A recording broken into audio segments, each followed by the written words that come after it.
noches y estamos tratando todos el tema de la inseguridad, esta baja de la imputabilidad de los menores. Y me parece que la Argentina no comprendió, la política argentina no comprendió la inseguridad. La seguridad debe ser una materia preventiva, no represiva. Acá nosotros pretendemos estar seguros con guardiacárceles, por ejemplo, que se duermen comiendo una empanada con sedantes, con policías que cobran 3.000 pesos por mes, que trabajan 24 horas por día para poder llegar a fin de mes. Entendemos la inseguridad o combatir la seguridad con patrulleros que prácticamente no arrancan, que les piden prestado, les piden favores estacioneros para que les pongan el combustible a los patrulleros policiales que recorren el conurbano, con 48.000 policías para todo el territorio de la provincia de Buenos Aires, que no alcanza. Piensen cuánto es 10 millones de habitantes dividido 48.000, cuando no hay un plan entre lo que es la seguridad o combatir la inseguridad por ejemplo, en la zona de Quilmes, a lo que es en la zona rural. ¿Hay un plan para la zona rural? Yo no sé. Combatir la seguridad es preciso. Yo puedo modificar el Código Penal, puedo meter preso a delincuentes 30, 40 años, pero si yo tengo una seguridad preventiva, no hago nada. Porque el delito lo reprimo, pero no lo preveo, no prevengo el delito. Yo creo que ahí está el problema. No pasa por meter bala a los delincuentes, por armarse mejor, no pasa por ahí. Es tener un plan de seguridad, pero un plan integral de seguridad.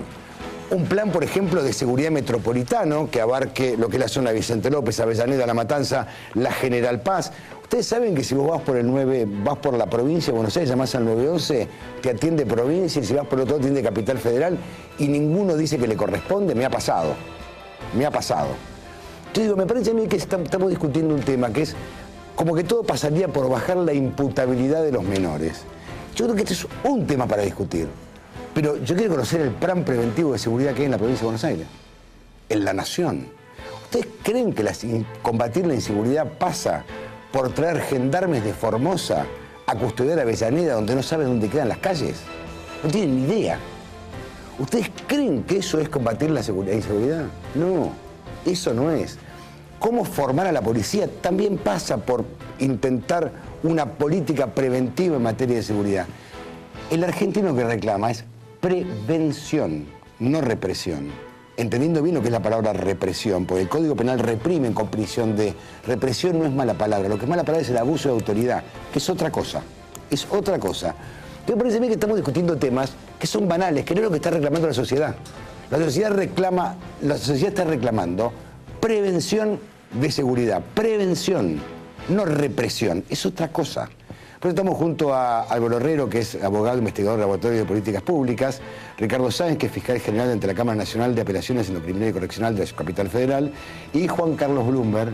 Gracias por venir a todos. A ver, yo creo que acá hay una confusión enorme. Yo creo que el argentino reclama políticas preventivas de seguridad, sí, que no es lo mismo que políticas represivas. Si yo bajo la ley de imputabilidad, es represivo. Lo que busco es algo preventivo. Sí, lo que vos decís de represión y prevención te pone en un tema que es el tema ideológico de las palabras. Y en la Argentina represión pareciera que es una mala palabra y en realidad cuando el delito ya no se puede prevenir hay que reprimirlo, esto lo dice la ley. Lo dice la ley, reprime con prisión de... Sí. Y el tema de los menores, o sea, el Estado no tiene que caer en la tentación de decir, bueno, son muchos los menores que delinquen, vamos a bajar la edad para ver si los atrapamos, porque por ahí no pasa. O sea, no pasa, el menor necesita un tratamiento especial. Hay 1 millón de ni. Exactamente, ni trabajan, ni estudian, ni hacen nada. Claro. Y no podemos jugar a esos chicos con los mismos parámetros de los chicos de la clase media. No. Porque esos chicos no tienen educación, no tienen contención familiar, entonces tampoco van a hacer otra cosa. No es esperable que hagan otra cosa si los mayores no lo contienen de alguna forma, no lo encausan, no le dan un plan de vida, alguna cosa en la que el chico no sabe cómo le va a ir mañana y si mañana dónde va a dormir. O sea, así no podemos esperar tampoco mucho. No, y también la otra pasa porque el chico que delinque, lo detienen, lo apartan y después vuelve al mismo lugar donde salió, claro, donde delinquió también. ¿Cómo le va, Juan Carlos? Este es otro tema también que no se estudia, no está previsto. Pues yo creo que hay una cosa que se podría hacer y que sería fundamental. Todos esos jóvenes que no trabajan y no estudian, bueno, que hagan un servicio social, donde, bueno, se pueden habilitar los cuarteles, que le hagan un test de orientación vocacional, que le instalen talleres de artes y oficios, que estén 2 años ahí adentro, digamos, y bueno, eso hay que complementarlo después con trabajos, donde tendrían que ir, pero eso habría que hacerlo, que se levanten temprano, que se bañen, que hagan deportes, yo creo que es una cosa fundamental eso. Álvaro. Yo creo que hay que pensar, a mí lo que me preocupa del planteo que se está haciendo es que se está poniendo a los jóvenes y a los niños, porque algunos son niños, en una situación, digamos, de sujetos peligrosos cuando en realidad son grupos vulnerables. Y el Estado tiene una obligación para con ellos. El Estado tiene la obligación de asegurarse que vayan a la escuela, que coman, que vivan en un ambiente social que los contenga, que los proteja, y creo que eso no está pasando.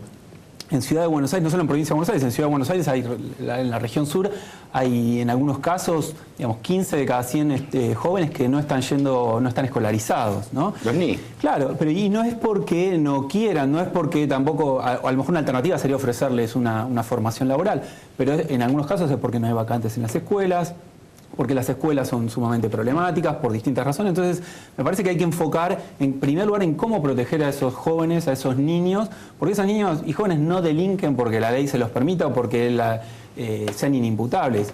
Digo, llegan al delito porque están viviendo una situación de desprotección que es extrema, y eso los termina empujando a cometer, digamos, conductas que violan la ley. Pero me parece que hay que pensarlos como víctimas de la pobreza y de la falta de protección social que hay en algunas partes de Provincia de Buenos Aires y de Ciudad de Buenos Aires. A mí me preocupa también que el Estado o cierto sector del Estado, ante un determinado resultado electoral, toma medidas espasmódicas. Dice, a ver, vamos a bajar esto, vamos a hacer esto, y después no se hace nada. Claro, pues la cuestión espasmódica, o sea, ya los que tenemos algunos años la hemos vivido, o sea, cada tanto pasa o un hecho desgraciado como el del hijo de acá de que nos acompaña, o un resultado electoral, o algo que dispara que el Estado se ocupe, pero si el Estado no se ocupa como una política extendida de largo plazo, tampoco nos sirve, porque estamos viendo medidas que aparte se está diciendo que vamos a tomar por 45 días, algunas. Con lo cual, o sea, el tratamiento, la cuestión de los chicos requiere una cuestión a largo plazo. O sea, si el núcleo central de la sociedad es la familia y ellos no tienen esta cuestión de contención familiar, la tiene que asumir el Estado. No queda otro, no hay otro organismo que lo pueda hacer. Y sin embargo, ese Estado, que está en retirada en muchas cuestiones, a pesar de que parezca que no, o se diga que no, está siendo ocupado por las organizaciones de la sociedad, las ONG fundamentalmente, que terminan conveniando con el Estado para ver cómo se encargan de eso. Pero a mí lo que me preocupa a veces es cuando uno empieza a ver cosas, ¿no? Casos que son de la realidad. Por ejemplo, se escapa un violador porque le da una empanada con sedante a un guardiacárcel. Se escapa otro que va a la Facultad de Derecho que tenía 3 guardiacárceles. Se escapan 3, no sé cuántos delincuentes, al otro día con una lima en los barrotes de una cárcel en Córdoba. Otros hicieron un pozo de no sé cuántos centímetros, eran 13 o 20 y se escaparon todos. Entonces, eso también es preocupante. Eso es muy preocupante.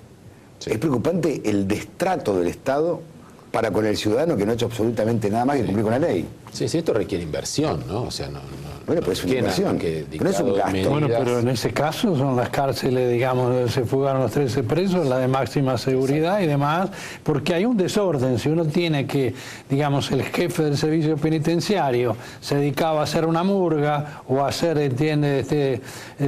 disfrazarse de hombre araña, entonces imagínense qué respeto le va a dar usted a esos individuos que están ahí adentro. Entonces, esto es un desorden, hay un desorden generalizado. ¿Cómo puede ser que un preso cobre 3.600 pesos por mes sin trabajar? Cobra más que un jubilado. ¿A dónde se ha visto eso? Yo creo que en el caso incluso de los menores es mucho más grave aún. Si quisieran avanzar hacia un sistema más represivo que baje la edad de imputabilidad, digamos, además, digamos, ¿dónde los van a tener? ¿Qué servicios, qué protección, qué contención les van a dar? En el caso de los menores, el sistema legal tiene que reaccionar para asegurar que tengan una reinserción social. Le tiene que brindar la contención adecuada. Lo que están proponiendo parece una medida muy de corto plazo, que es una reacción en un contexto electoral. No están buscando soluciones que tengan raíz en lo que pasa en la realidad. Incluso los datos estadísticos no muestran que haya un crecimiento en la participación de jóvenes en delitos. Los que da la provincia de Buenos Aires, los datos oficiales, no muestran eso. Los que da la Corte Suprema de Justicia de la Nación tampoco. 4,3% dicen que involucra a menores, ¿no? Pero creo que no hay cifras del 2013, el 2009 al 2012 creo que son. Incluso de esos, ¿cuántos son menores de 16? Porque lo que está proponiendo es bajar de 16 a 14. A 14. ¿No? Ahora, en varios países de Latinoamérica existe esto, ¿no? Que son menores de 12 años y 14 años, que son imputables. Sí, en algunos se ha bajado, pero eso tampoco está demostrado que solucione el problema. Si no está acompañado de una política pública, porque son escuelas del delito para los chicos. O sea, la cárcel. Claro, exactamente. Si no tienen una cuestión de cómo los van a reinsertar, cómo se trabaja con ellos, cómo no se mezclan las franjas de edad entre ellos, o sea, el encierro en sí mismo no sirve. La ley de patronato no existe más ya. No. Ahora, ¿y por qué se la reemplazó? ¿Cómo se la reemplazó? No, existe siempre el sistema tutelar, el Estado tiene, ya te digo, hay toda una cuestión del que el patronato también está con parte privada, cómo se controla, pero en realidad tampoco se controla, pero con los mayores pasa lo mismo. O sea, se generó la cuestión de la probation, el trabajo comunitario que pueden hacer en lugar de la pena, todas medidas sustitutivas de la pena, pero si no se controla que se produzca, o han aparecido casos de que falsifican los certificados de que pintaron una escuela, entonces tampoco, no tiene ningún mensaje. Los truchos siempre, en nuestro país, los truchos siempre va por sobre lo normal. Aparece. Ahora, la pregunta también es, Juan Carlos, generalmente los mayores utilizan a los menores, proveen de armas, los proveen de... Mire, los que asesinaron a Axel había 2 menores. Y me acuerdo que uno fue a un instituto y el padre hablando con el chico, bueno, ahora yo te voy a organizar para que te fugues y para que de alguna manera te vaya a llevar a Uruguay. Usted tiene el caso de Urbani, fíjese cómo lo mataron, porque, digamos, cuando uno visita las comisarías como vamos nosotros y vemos esos menores que se creen, no son tan niños. Muchos de ellos son tremendos hijos de puta, porque los insultan a los comisarios, usted no me puede tocar. Hablamos de 14 años, 15 años, 16 años. Pues escúcheme, en el caso de Urbani, a veces están complotados los familiares, o sea, ¿qué tenemos como sistema? No los detienen, se los devuelven a los familiares, que son los que de alguna manera los están incitando a robar. Vuelven al mismo lugar donde salieron. Bueno, en el caso de Urbani, fíjese cómo lo mataron, digamos, con un escopetazo en la cara, y después cuando yo asistí a todo el juicio, una de las novias de uno de los menores contó un montón de cosas, cómo la madre de esos menores los hacía ir a robar y después vendía el producto. Entonces usted se da cuenta que esto tendría que haber también una pena hacia los padres de buscar alguna forma de... Yo recuerdo el caso del gendarme por muerto... la responsabilidad que tiene. De gendarme muerto en Forte Apache. Me acuerdo que un chico que había tomado, creo que era Poxirram, una cosa así, que contaba que él tenía 16 años y ya no era apropiado que él salga a matar o a hacer puntería contra un gendarme porque era imputable. Claro. Para delitos graves desde los 16 son imputables. Mire, nosotros trajimos hace cuántos años a un criminólogo juvenil que fue el doctor Pfeiffer de Europa. Lo llevamos a hablar al Congreso con diputados, senadores, también Scioli era vicepresidente y después con Iribarne, con el ministro. Y la pregunta que se hace, ¿por qué en Francia pueden quedar detenidos a partir de los 12? ¿O en Alemania a partir de los 14? ¿Porque son incivilizados? No, y no tienen los problemas que tenemos acá. Si ellos saben que no les va a pasar nada, entonces se aprovechan de todo eso. Ahora, también parece a mí, no sé si están de acuerdo conmigo, hay una tilinguería ideológica en torno al delito que a mí me preocupa realmente. La confusión, por ejemplo, de represión, que no es mala palabra, con abuso de autoridad. Una tilinguería en defender a quien cometió un delito. Me parece que hay una ideología bastante tilinga en la Argentina con respecto al delito. Sí, lo que es la cuestión llamada el garantismo, ¿no? Falso, porque la garantía no hizo nada. No, pero la garantía, todos garantizamos, todo el sistema penal tiene que garantizar los derechos que le da la Constitución y las leyes al imputado. Desde ya. Pero la exageración de estas cuestiones lleva prácticamente al abolicionismo. Porque si uno empieza a cuestionar la legitimidad de la pena estatal, al final todas las interpretaciones de las leyes se vuelven a favor, entonces el arma no es arma, y si no es apta, y si esto, y entonces le pongo una pulserita, le bajo a la mitad tiene salida transitoria, y todo se empieza a flexibilizar. Y esa no es la idea, porque ese no es un buen mensaje tampoco, ¿no? Más allá, hablemos de los mayores, ¿no? Sí, hablamos de todo un poco. No, es un mensaje, a ver, loco. Yo creo que en el caso de los menores lo que hay que tratar de, digamos, no hay que tener una política de castigo, sino que tener una política de solucionar el problema. ¿Qué es lo que lleva a esos menores a delinquir? Porque puede ser que en algunos casos los menores sepan que no son imputables y que por eso incurran en algún tipo de conductas, pero no es la regla eso. Y generalmente además los menores son el labón más fino de las cadenas de delito. Entonces, en esos casos lo que tenemos que tratar de entender es cómo funcionan las redes delictuales en distintas zonas, en las villas, y tratar de ir al corazón de lo que pasa. Porque como hay cocinas de Paco en las villas, en Rosario hace unos días hubo un caso, creo que el fiscal Murray, donde encontraron que las redes estaban en la villa, pero la cocina estaba en un country. Sí. Entonces, lo importante es desbaratar eso, toda la organización criminal que está de ahí, y no pensar solamente en los menores, que de nuevo son el eslabón más débil de la cadena. Sí, pero a mí me preocupa, por ejemplo, que se desguarnezca la frontera sin gendarmes. Claro. Porque me preocupa también. Y mandamos gendarmes al conurbano cuando no conocen el conurbano. Cuando no lo conocen. Que es preocupante, porque dicen, mandá a la calle tal, no sé dónde queda. O sea, me parece preocupante, me parece, es como la sábana corta, la frazada corta. Sí. Nos cubrimos el cuello y tapamos los pies. Me parece que es un poco... Además, esas cifras cuando hablan de los hechos de los menores no son ciertas. Si usted tiene que en la provincia de Buenos Aires hubo 685.000 hechos delictivos y de ellos 330.000 no hay imputados, ¿usted qué sabe si lo hizo menor o mayor? ¿Por qué no hay imputados? Porque no tiene, porque si nosotros tendríamos, ¿entiende?, un banco de ADN donde toda la gente que pasó por comisaría, la gente que estuvo en la cárcel, usted a través de una colilla de cigarrillo, de un vaso, de una manchita de sangre, usted puede saber quién es. En el mundo hay 104 bancos de ADN. El más grande lo tiene Inglaterra con 8 millones de personas. Usted en Inglaterra hace una infracción de tránsito y le sacan el ADN. Sin ánimo de criticar a nadie, acá ofreció una conferencia de prensa, agarramos al violador de Villa Urquiza, sí, hicieron las pericias y no tenía nada que ver. Sí. O sea, papelón más grande que ese. Habló el secretario de Seguridad diciendo, lo hemos atrapado, 6 hechos de violación. El ADN dio que es negativo y las huellas no eran de él. Algo más grave que esto, o sea, para mí, a ver, es mucho más grave un inocente preso que un culpable suelto. Se violan todas las garantías constitucionales, pero digo, más papelón que ese. A mí que un guardia cárcel diga que se comió una empanada con sedante y se escaparon 12 presos, me parece una falta de respeto absoluto, un cachetazo a la inteligencia.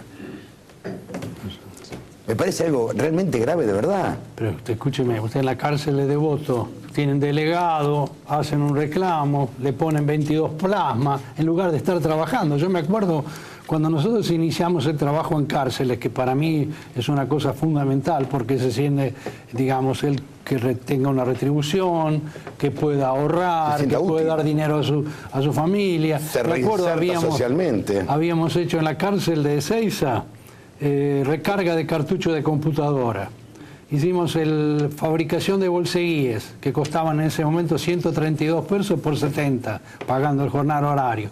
Talleres de panadería, hicimos talleres de confección, que se ganó una licitación 400.000 guardapolvo Carrefour. Muchas de esas cosas están cerradas. Ahora se dedican al hombre araña, se dedican a la murga, teatro, esto imagina, ¿dónde se vaya a Estados Unidos? Yo he ido a Estados Unidos, ¿a cuántos lugares viendo cómo trabajan los presos, cómo hacen? Señor, están cortando el pasto en la autopista, están pintando un edificio, están haciendo esto, están haciendo... Eso sí, ellos tienen que de alguna manera, lo que consumen lo tienen que ganar. Hay que tratar hay que tratar de llevar el eje a cómo diseñar políticas de seguridad que sean efectivas.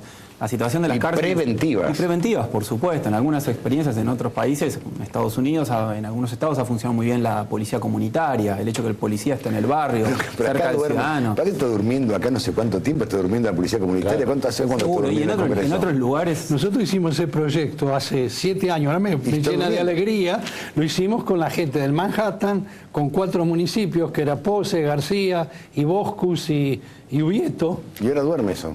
No, bueno, ahora por lo menos Massa está hablando que lo quieren poner y esperemos Yo creo que lo logren. la mirada del ciudadano y que la política de seguridad se genere con información que viene desde la comunidad es muy importante. En la Ciudad de Buenos Aires todo lo que tenía que ver con los foros vecinales ha sido desactivado y eso es un serio problema porque no es lo mismo una política de seguridad en zona norte, en barrio norte, en Recoleta, que en Barracas. Álvaro, yo con todo respeto por la Ciudad de Buenos Aires, la Ciudad de Buenos Aires tiene prefectura que custodia las entradas, gendarmería que custodia los colegios, la policía metropolitana y la policía federal.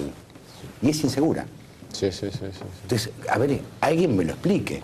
Bueno, pero porque no tenemos un plan, No hay plan, bueno, general. ahí está, no hay plan. Es un país que no tenemos una policía para todo el país. No la tenemos. O sea, existe todo la el policía mundo. Usted tiene, metropolitana, la que usa la en ciudad. Estados Unidos tiene, bueno, el FBI es para todo el país, Scotland Yard es para todo el país, Sureté es para todo el país. Acá no sería la la tenemos. federal, supuestamente. Acá la Policía Federal solamente atiende al juez federal y entrega documentos en el interior. No hay una coordinación. Ahora, yo no entiendo por qué no se puede coordinar un plan integral de seguridad en todo el país. También yo creo que hay otro problema, ¿no? Que es, somos una sociedad compleja en ese sentido. O sea, nos molesta el problema y nos molesta la solución. O sea, porque si la solución es, bueno, vamos a encararlo, entonces vamos a endurecer, vamos a poner penas más severas, vamos a limitar la excarcelación, va a haber más detenidos, va a haber más gente con proceso en prisión, que ya estamos protestando. Vamos a... Ahora, ¿cuál sería el problema? Si quien delinque va preso, ¿cuál es el problema? Y bueno, yo no entiendo pero- por qué se ideologiza eso. Sí, ¿Por qué se claro. ideologiza al tipo... Bueno, vos sos fiscal, ¿no? El infragante delito.